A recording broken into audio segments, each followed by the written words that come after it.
Hello, everyone. Welcome back to Everyday Anarchism, and let's get to it. Hello, Cory Doctorow. Thank you for coming back on the show. Oh, it is my pleasure. Thank you for having me back on. So I think this is our third time speaking, and the other times have been about the work of David Graeber. And this time we are here to talk about. I meant to have you on for Choke Point Capitalism. I never got around to it. Maybe we still can someday in the future, but I almost feel bad recording a podcast about enshittification because I assume every podcast in the world is going to be releasing an episode about enshittification in October. But this one's mine. Well, you know what? I think that there's plenty of nuance. I think a lot of people think they understand what enshittification is about, and maybe that's one of its strengths, right? Is that it starts with this high level, simple, easy to understand pattern of decay among platforms, but it really gets into a pretty thorough economic, technical, and political assessment of how we got here, and I think more importantly, what to do about it. Yeah, and let me just say, I agree. I agree. I mean, look, the book is great, Cory. I loved it. I smiled the whole time I was reading it. Obviously, I've seen a lot of this stuff already because I get your newsletter, and you use Yanis Varoufakis's work, and I've had him on. I mean, but it's put together in a way that I think anyone can understand and appreciate. And so just first, thank you for writing this book. It was fantastic. Oh, well, that's very kind of you. You know, I am a very iterative worker. I have this blog and I do a lot of talks. And so I will play with lots of different ways of presenting the material, trying to figure out what resonates with people, how to organize it. I think one of the weird and unheralded advantages of doing threads on social media is that you kind of break the argument down into these like individual stanzas, and then you find out which ones resonate with people. Like you literally get responses on a per paragraph basis that helps you figure out where things are going and where they aren't. And the same is true really, with people who live blog a talk, because you can see which lines are landing with the audience based on the ones that they're quoting and typing into their phones while you're giving the talk. Yeah, I hadn't thought of it this way. So James C. Scott, in one of his books, writes about how MLK when he would give his speeches and his sermons, he could tell, which ones were getting the biggest reaction. And so this thing that we think of as this like natural or maybe like honed thing, charisma, actually comes from call and response. Obviously, traditionally, people who write books are thought of as being out of this loop. But if you're on social media and you're giving talks, you're honing this material. It's like a stand-up comic or something. That's fantastic. Yeah, and you know who else does this? Obviously, is Trump, right? And you see him like Trump's a bullshitter, right? He spitballs. That's I think the biggest difference is he says things he doesn't believe to see which thing groups get excited about. But he's doing this kind of same call and response. Yeah, no, I agree. Although I mean, we don't need to spend too much time on this. I think he's lost it lately. I think he's just we've all seen the older relative who can't do what they used to do, and that's where I think Trump is now. I mean, I think maybe relevant to this group. The one of the last events that I went to before lockdown was a Bernie Sanders rally here in LA. And you know how these things go. There's a string of warm-up acts, right? One after the other. And one of them was Dick Van Dyke, who was at this point in his 90s. And the guy is a national treasure, clearly.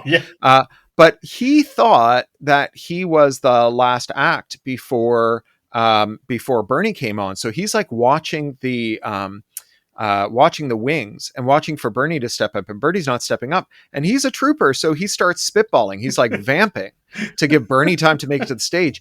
And at a certain point, he's like, and people think that it was wrong to nuke Japan, but honestly, in retrospect, I think nuking Hiroshima and Nagasaki, and it's like, he is just spitballing. And again, I think that like 10 years ago, I don't even know if Dick Van Dyke believes it, but I think 10 years before he might have had the executive function to say, yeah, maybe this is like, I know I'm vamping here, but maybe not this vamping. Oh, wow. Yeah. Oh, So I mean, I'm gonna segue from there to this idea of enshittification, considering that we're talking about Trump is enshittifying, and this as you say in the book, the word enshittification just means things getting worse or getting shittier, and it's hard to find anyone who isn't like a billionaire investing in AI or investing in like weapons tech who doesn't think that the world is enshittifying. That's everyone agrees on that. And so enshittification, everyone's like, yeah, this book is right in the broad strokes.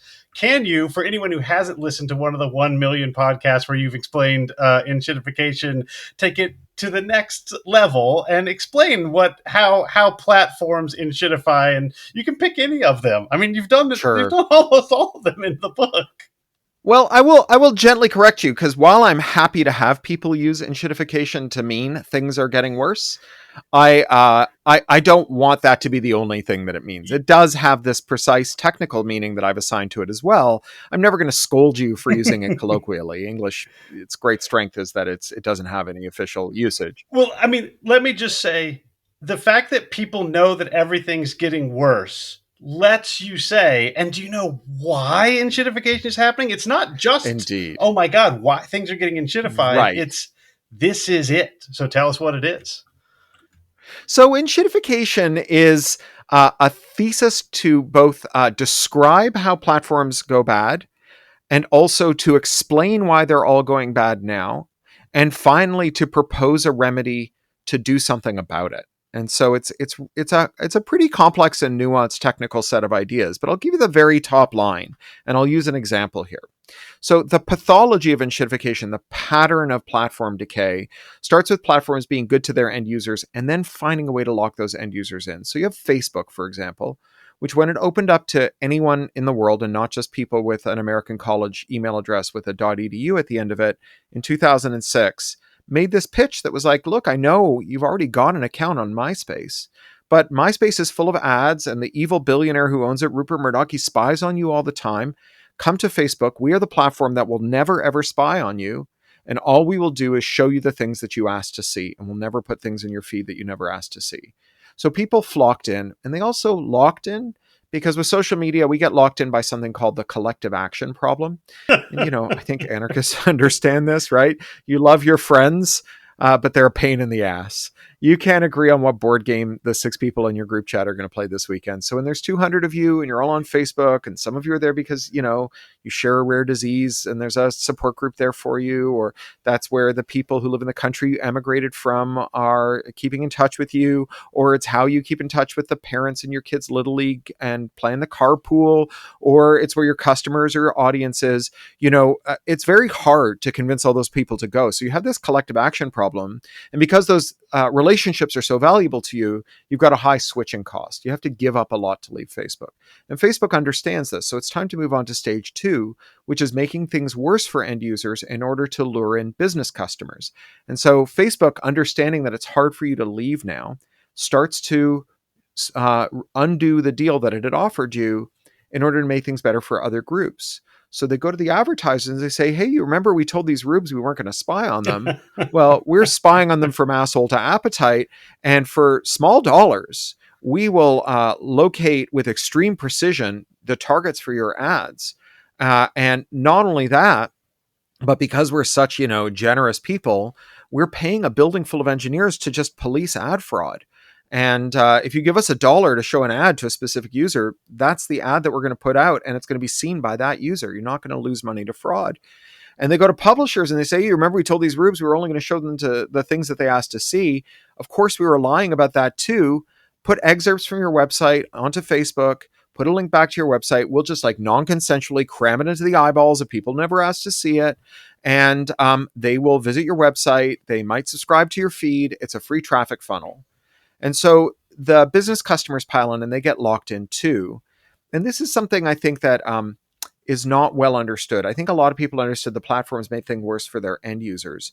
But if you follow theses like Shoshana Zuboff's surveillance capitalism ideas, you might think that the division is platform owners and advertisers on one side and users on the other. But the reality is that platform owners are being just as rotten to those business customers. Just because you're paying for the product doesn't mean you're not the product. So advertisers see the price of ads go way up, and they see the fidelity of ad targeting go way down. And they see the amount of ad fraud explode beyond all recognition. So Procter and Gamble had been spending $200 million a year on what they call programmatic ads, but which are really surveillance ads. And they zeroed out that $200 million a year spend, and they saw a 0% drop in sales because, to a first approximation, no one saw a Procter and Gamble ad. It was $200 million worth of ads just disappearing down the fraud hole. And publishers, they found that they had to add more and more of their content to that excerpt just to have it shown to their own subscribers, let alone to have it recommended, until eventually they were publishing a fully substitutive duplicate of the copy on their website. And then Facebook started punishing them if they linked to the website on the grounds that maybe that's a malicious link. And so you have publishers becoming commodity back-end suppliers to the platform, and the platform just squeezes them harder and harder. And because we tend to view things through a consumer lens, we know a lot about monopoly, which is where you have a powerful seller. We don't know as much about this monopsony, where you have a powerful buyer. And this is something where maybe if you're progressive, you've thought about this in the context of labor markets, where, if you live in a company town and there's only one employer, they can really squeeze you. But, if you're just a supplier to a platform, for an advertiser or publisher, they can really squeeze you too. And it's much easier to capture a seller than it is to capture a buyer. And once you think about it for a second, it's easy to understand why. So imagine that you're a business and 20% of your receipts come from one customer. And that customer decides to stop buying from you. So you have a little coffee shop, and 20% of your day's sales are a giant business next door that orders coffee for everyone. And every morning you get up and 20% of your revenue is just making coffees and bringing them next door, and that's the whole business. They stop, you're going to have to lay off half of your staff, not 20% of your staff, half of your staff. You might not make the mortgage. You might not make the rent. You might not be able to roll over your loans for the espresso machines. You might go out of business, right? Whereas if you are a coffee drinker and there's 5 coffee shops on your way to work and one of them goes out of business and you lose 20% of the possible purchases, you don't have any trouble getting another coffee. And so monopsony is much easier to create and maintain than monopoly. And so you have the platform in its final stage, in stage 3, where it is withdrawing the surplus from publishers and advertisers, withdrawing the surplus from end users. The amount of content in our feed has dwindled to a kind of homeopathic residue. The resulting void is being filled with things that people are paying to shove there, advertisers and publishers, but they're getting ripped off too. And all of the excess is being harvested by the business, by its executives, and by its shareholders. And the platform wants to sit in this knife edge equilibrium of having harvested all the value save the merest residue needed to keep us locked to each other and to keep the businesses locked to us. And that's when it turns into a pile of shit. And that's why we keep using it after it stopped being good for us. And as to why this is happening now, it's because there used to be consequences for doing this. When there were competitors, when we enforced antitrust law, when companies couldn't buy their direct competitors, whether that's Facebook buying Insta or Google buying everything, they had to worry about us leaving. When there were lots of companies in a sector, they had to compete with one another, and they found it hard to capture their regulators because they had different ideas about the best way to run that business. But once they converge into 5 giant firms, they all have exactly the same business model, and they lobby with one voice, and they have so much money left over from not competing that they can buy off their regulators. And think about Google getting convicted of this illegal search monopoly, and one of the facts in that case was that Google had been paying more than $20 billion a year to Apple not to make a search engine. And so, you had nowhere to go, and the regulator let them get away with it. And, even after they lost that antitrust case, the court just ruled that Google could keep paying that bribe because they said, well, Apple might be spending that $20 billion to make better products for iPhone users. So it would not be fair to them to make Apple stop taking this bribe from Google. So you have regulatory capture that stops, that allows companies to get away with it. You used to have powerful workers in the tech sector. I know we all make fun of tech bros, but they were in such high demand and they generated so much value for their employers. There's a National Bureau of Economic Research working paper that estimates that net value that each tech worker added to a Silicon Valley firm at $1 million a year. And that's why they had like free kombucha and a ball pit and like massages and a surgeon who'd freeze their eggs so they could work through their fertile years. It was because they were worth a gargantuan amount of money to their employers, and there wasn't anyone to fill their job if they quit. And so what that meant is that to the extent that they cared about their users, and a lot of them did, they were, I call them Tron pilled, they fought for the user. These folks, when their bosses ordered them to Enshittify a product they like missed their mother's funeral to ship on time, they just say no. And if the bosses pushed it, they'd walk across the street and have another job by lunchtime. And so, as supply caught up with demand, and the fact that these workers never unionized meant that there was nothing to stand between them and their bosses when their bosses didn't need them so much, well, they were no longer in a position to fight for our rights. And then finally, we used to have this thing called interoperability, the ability to plug two or more technologies into each other. And, computers, formerly, there's something called Turing Complete Universal von Neumann machines, which is how computer scientists describe something that is able to run every valid program. And that means that for every gambit, every dirty trick, every 10-foot pile of shit that a tech boss installed in a product that you used, someone could make an 11-foot software ladder that would go over it. Every time they locked out generic ink on your printer, someone could write the program that unlocked it. Every time they locked you into an app store, someone could lock you out of that. Every time they invaded your privacy, someone could make a privacy protecting layer for your technology. And the thing is that over 20 years, we've just expanded IP law over and over again, often in the name of defending creative workers who, strangely enough, are making less money now than they were 20 years ago.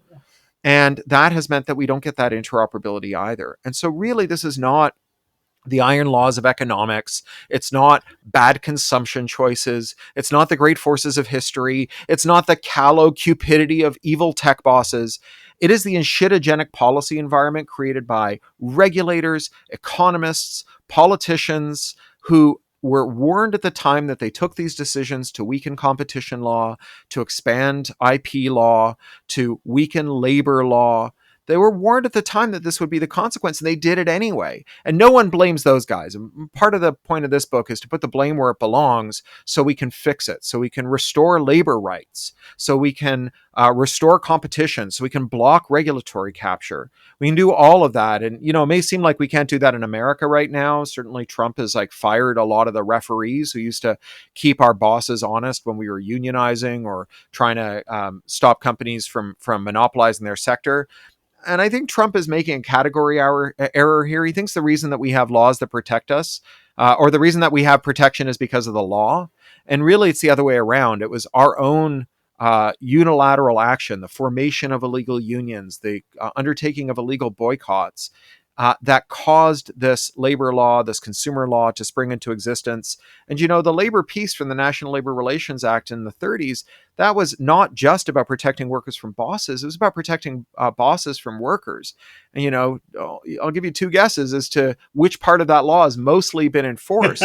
When you fire the referees, the game doesn't necessarily end, but definitely there's no more rules. And so this is the moment for us to seize the means of computation and really do something about this. Is that the fastest you've ever done that spiel? No, I do it all the time. I like doing it. Yeah, well, that was great. I mean, you hit all the high points. I want to stress one of the key points here that you did hit on is that this is not just capitalism. And besides the way that this is not just capitalism in terms of how capitalism was practiced in the 20th century, I do want to take a moment and stress, and I always love this moment, and you do it in the book, and you've done it frequently in the newsletter.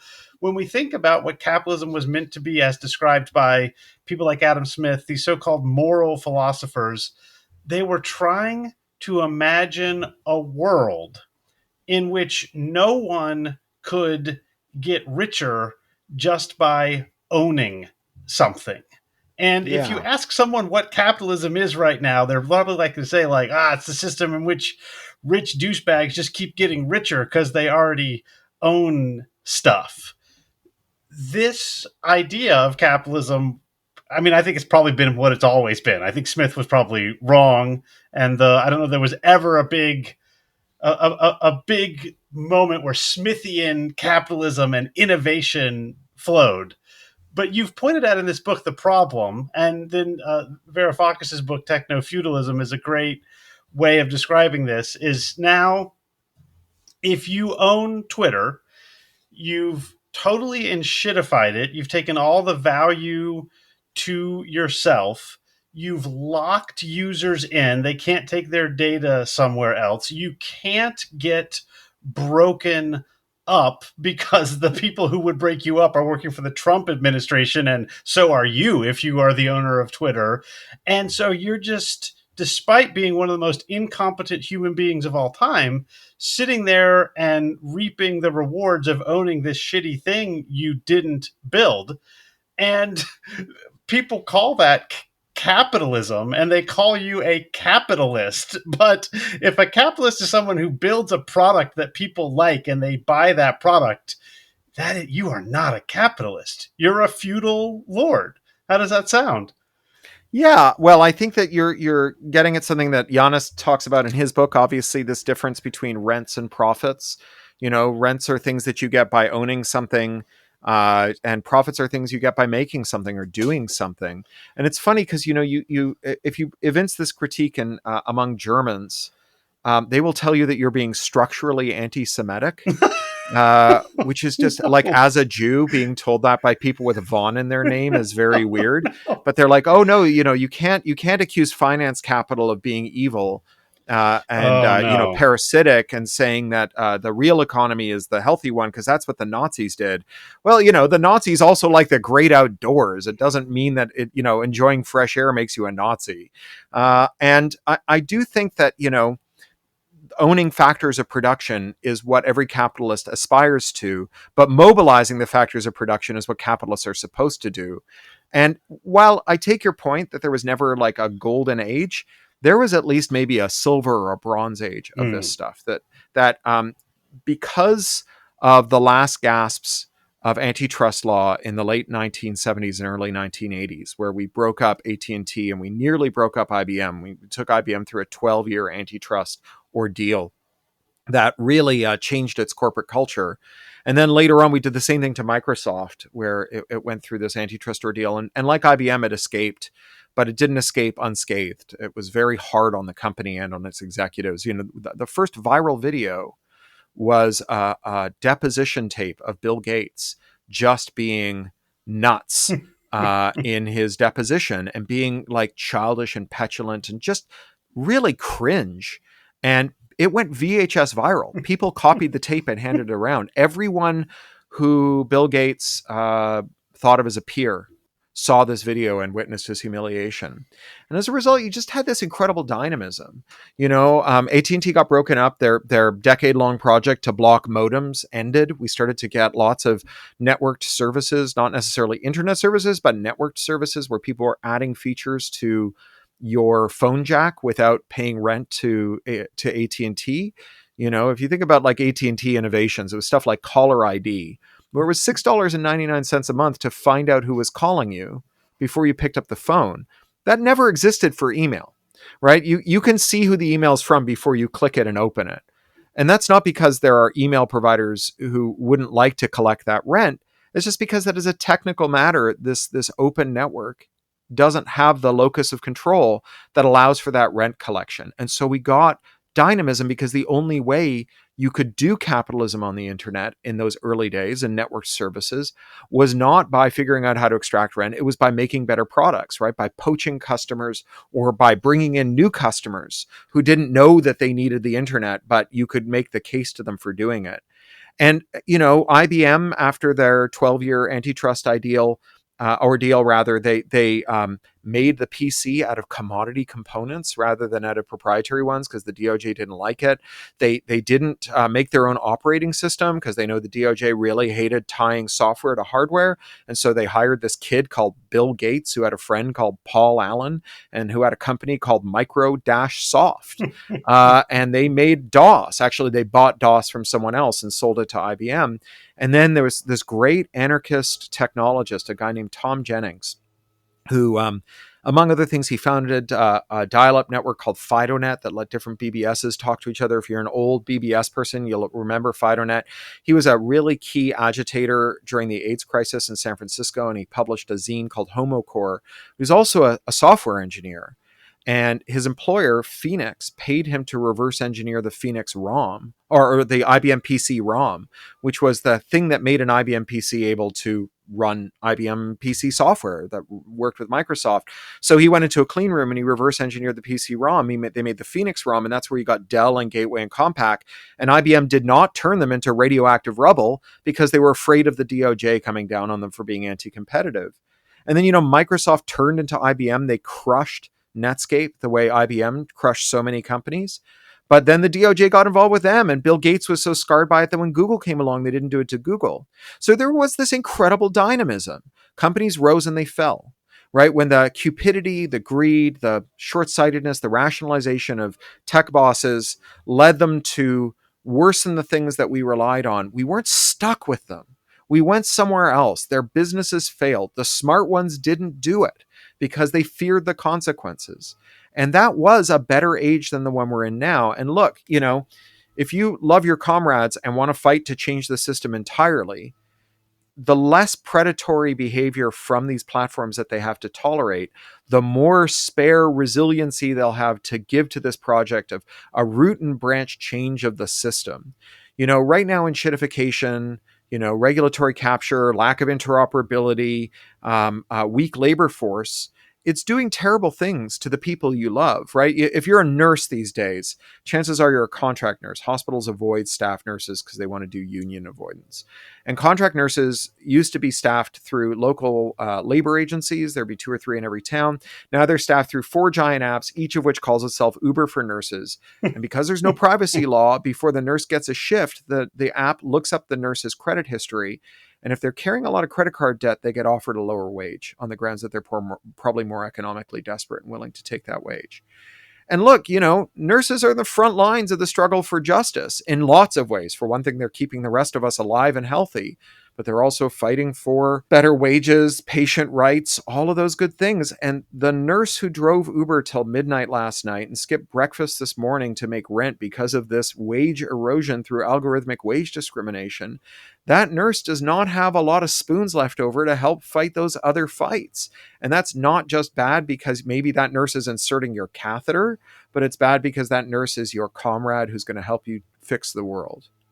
Yeah, I just can't stress enough how much I agree with this. That the world we live in, it has gotten so much worse over the last few decades, in part because of the imposition of technology everywhere and the level of control that we allow over technology that we wouldn't, the metaphor, like you wouldn't allow someone who sold you a book to come into your house and take your book because you Mm-hmm. misused it. So that's one. But then I do Or think you're right. because they found out that they didn't have the licensing rights that they thought they had when they sold it to you. Yes, but the even bigger one is, yeah, there were structural setups to the relationship between American companies and the American government, especially in the post New Deal era, that got wrecked by. I mean, Carter, sure, but Reagan and Yeah. Clinton are the two biggest. Carter pulled out a few Jenga blocks. Yeah, Reagan took him out by the fistful. yeah, and then Clinton was like, "This is fine. Right. We're on board with this as Democrats." Yeah, And Clinton did it while dog whistling a bunch of racist nonsense. yeah, yeah, but he did what he didn't do was say that was bad and right wing, and as the other party, we are going to be against it. He did precisely the opposite. So we've got all these things that we need technologically. We need interoperability. We need all of these. We need to own the things that we buy as opposed to just renting them. But it really comes down, as near as I can tell, to just we need the old rules where the corporations had to be afraid of their customers and their employees rather than the customers being afraid of their corporations. I mean, to me, that's what we need. We know how to do it. We've done it before. Kim Stanley Robinson has said this before. Like there's stuff that we know how to do. We know it works. We did it in the 30s. In some ways, it's not that hard. Enshittification is a new version of this, but it seems to me the old playbook works. Does that sound right to you? I actually think we've got a better playbook this time Nice. around, for a couple of reasons. So one is that this flexible digital technology that lets staffing agencies change a nurse's wage at every step. It's also available to us, right? Mm. Notwithstanding that IP law gets in the way, we can use digital technology, for example, to claw back privacy from our apps. And 51% of all web users have installed an ad blocker. It's the largest consumer boycott in human history. It's illegal to do that for apps because they have digital rights management. It's illegal to break digital rights management. But if we can reform just that law that stops you from altering the technology you use for lawful purposes, then we don't have to wait for a privacy law to be passed and enforced. All we have to do is run that software. We can take what it's sometimes called in political circles self-help, right? We can help ourselves there. We don't have to wait for lawmakers to step in and fight our corner. That's very good, right? That's a huge advantage here. And the other advantage, well, and then as a part of that, the advantage of digital is that we can coordinate, right? I grew up as an activist riding a bicycle through the streets of Toronto, like all the best Americans. I'm Canadian, and I would have a bucket of wheat paste in my bike basket and a stack of flyers to get people out to a protest at the weekend, and I'd be out there all night, wheat pasting these things to telephone poles. And if you think that we can organize a mass movement without telecommunications technology, I want you to spend a couple of nights in sub-zero temperature with a bucket of wheat paste and tell me how you feel about it afterwards. It's easy to romanticize this. But the other thing that's really interesting here is that multinational firms that build this kind of technology, that do this kind of technology, they are operating in a foundationally different way from the way that the monopolists of the Gilded Age operated. So you take someone like John D. Rockefeller and his Standard Oil Company. In America, the Standard Oil Company maintained its monopoly through control over pipelines and refineries, and to a lesser extent, wells. What that meant was that American regulators, they were enforcing against these harms that came out of pipelines, that came out of refineries, but not the same harms that John D. Rockefeller was wreaking on the German economy, which had to do with the monopolization of their ports.